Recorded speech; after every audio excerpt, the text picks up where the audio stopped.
I resigned and cost my company $5 million, and it is almost going bankrupt. Have fun promoting a lazy, toxic female instead of me, because she sweet talks and flirts with the higher-ups. Before reading.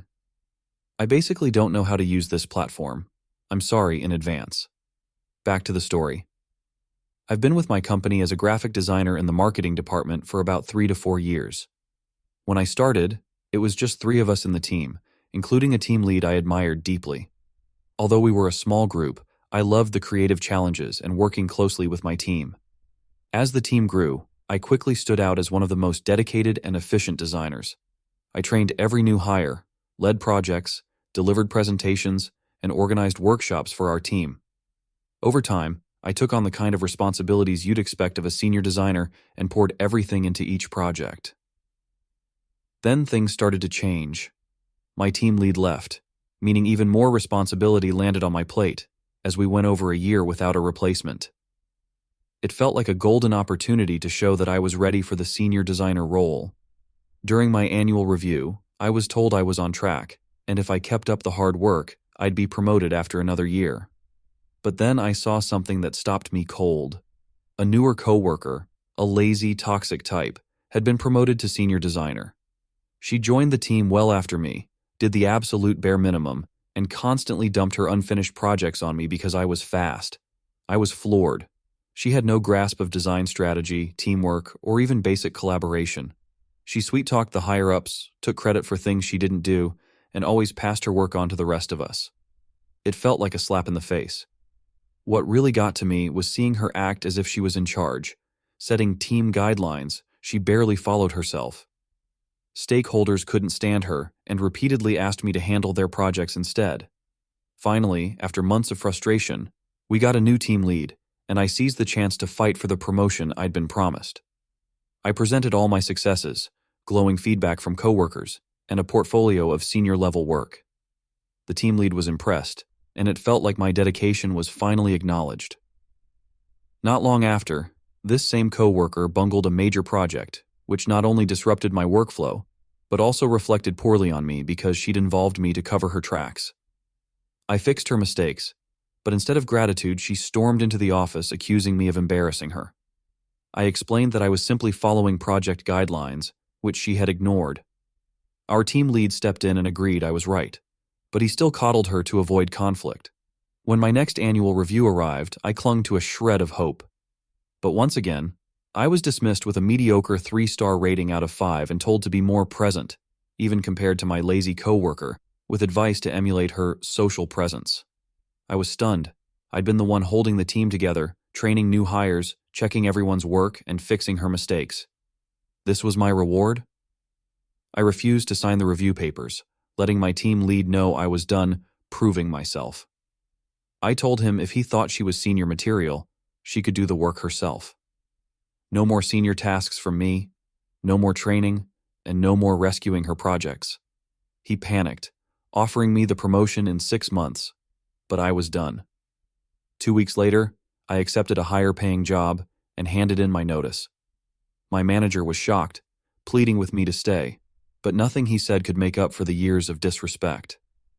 As I prepared to leave, I realized I had no obligation to write down my work processes or pass on the knowledge I'd accumulated. If I wasn't senior enough to earn the title, why should I act like one? Almost 60% of our work systems, design assets, and templates were things I'd created from scratch. I knew it would take months for them to sort through the gaps I'd leave. My team leader realized this quickly, showing up at my desk daily with desperate pleas for a few guidelines, or just one walkthrough. Each time I reminded him he'd refused my promotion, so my expertise was no longer his to request. Walking out that final day felt like freedom. Update. First off, thank you all for your support and stories. It's a relief to know others have gone through similar experiences. This post is for anyone who needs that final push to realize their worth. Some people doubted my talent or said my story sounded too good to be true. Well, modesty aside, after years of putting in the work, I've learned to own my worth. We all have a breaking point, and this was mine. A wake-up call that I deserved better. Now for the aftermath. My project coordinator, also a close friend, filled me in. They tried to get my lazy ex-coworker to pick up the slack, but nothing changed. They had to split my workload between 3 or 4 junior designers, merging 2 teams to handle the workload, which sparked frustration. Staff weren't happy, and they even lost several key clients who saw the drop in quality. They struggled to replace lost work files, costing thousands in time and effort. As weeks went by, the fallout continued. They lost multiple major clients who were frustrated with the new workflow. In total, their losses hit around $5 million over a few months. With clients leaving and the lazy coworker still passing her work to others, it wasn't just employees who were frustrated. Upper management was furious. Eventually, people started leaving left and right, making the workload unbearable. My friend says they're hemorrhaging clients, and the company's now on the brink of bankruptcy. Looking back, I feel validated knowing my hard work was valued somewhere else. I'm now at a job that appreciates me, working with my old team lead in a place where titles don't divide us. We're all equal, and my work speaks for itself. My husband of 15 years got his affair partner pregnant. He wants to keep the baby, and I'm infertile and can't have babies. I told him to get the affair child aborted if he wanted to stay together with me. AITA. 2 months ago, my husband of 15 years confessed he'd been having an affair for a year with a woman he'd met through a mutual friend. My world was shattered.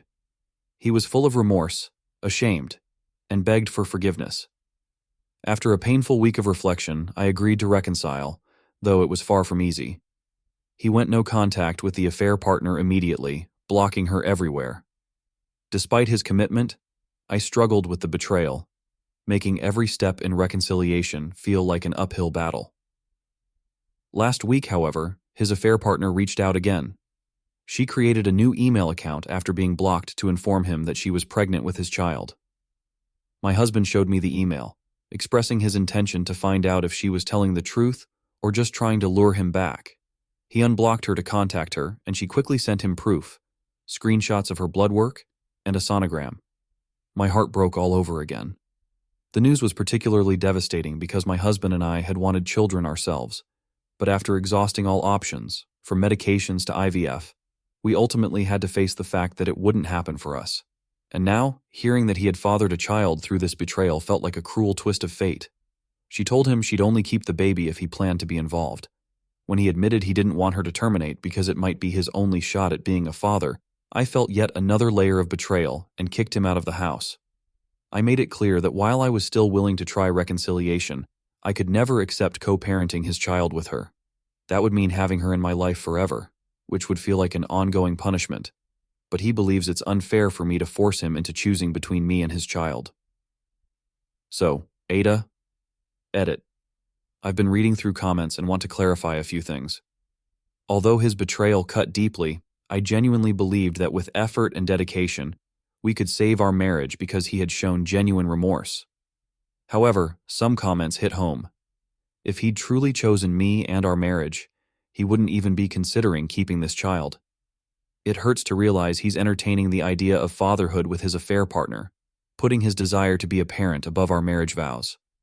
I understand this may be a controversial viewpoint, but to me, this is a fetus, not yet a child. What happens to it isn't my concern. But what's clear to me now is that if he's contemplating fathering a child with her, he's choosing her over the commitment he made to me. That's why I've decided I won't make him choose, because I'm stepping out of the picture and moving forward with a separation and divorce. Edit 2. Am I missing something here? I was cheated on, I forgave him, then I found out he fathered a child with the other woman, and now I'm being called heartless? Yes, it's a fetus now. If she has the child, of course he should step up and be involved, but by that point, I won't be here. Right now, though, it isn't a born child. What am I missing? My girlfriend is forcing me to marry her and have kids, even though I clearly told her no to marriage 4 years ago. I think she is after my money, as I'm very rich. I don't think prenup will help me. Reddit, what other options do I have? My girlfriend 32F and I 32M have been together for 4 years. Early on, I was upfront with her that marriage wasn't in my plans because I don't see any clear benefits in it for me. She seemed to accept this at the time. For context, I work as a software engineer for a well-paying hedge fund, so I'm financially comfortable. My girlfriend is a potter, which doesn't bring in much income, but it's her passion, and it genuinely makes me happy to see her doing what she loves. However, I can't ignore that if we got married and things went south, it could potentially ruin me financially. Last week we celebrated our anniversary, but the next morning, she seemed down. When I asked her about it, she admitted she'd been hoping I would propose. I was a bit taken aback, reminding her that I'd been clear about my feelings on marriage from the start. She responded by saying that marriage wasn't a requirement for her, but part of her had hoped that my love for her would eventually change my mind. To avoid letting this issue build up and cause resentment, I decided we should talk it out. I asked her to explain how marriage would benefit me. She started with things like, it's a sign of commitment, but I countered that our 4-year relationship is itself a commitment. She also brought up security, but when I asked her, security for who? Her response sounded more like it would secure her position. I feel more secure remaining unmarried, as that allows for a clean break if necessary. No asset division, no alimony, no court battles. I pointed out that marriage might even give her an incentive to leave since she could walk away with a share of everything I've worked for. Another reason she mentioned was having security if we had kids. From the start, we agreed that we weren't focused on having kids. If it happened, it happened. I explained that my commitment to fatherhood would remain regardless of our marital status. Plus, she plans on returning to work after maternity leave, so her career wouldn't be heavily impacted. And before anyone asks, we have cleaners to manage household tasks, and we split cooking, so housework is already balanced. If we did have a child, I'd hire a full-time nanny when she returned to work. She did raise valid points around things like medical power of attorney and tax benefits, but I explained that medical power of attorney could be assigned through other legal avenues, and the tax impact would be minimal in my case, not enough to justify the risks of marriage. By the end of our talk, I felt I'd made it clear there weren't significant benefits to marriage from my perspective. She seemed to understand but was still clearly bothered. As an additional note, we don't live in a place that recognizes common law marriage. TLDR, AITA. For having my girlfriend break down the benefits of marriage and explaining why I still see no upside in it. Edit. I've seen several people mention prenups, so I'll address that here. Prenups aren't the ironclad protection people think they are. Courts regularly throw out prenups deemed unfair.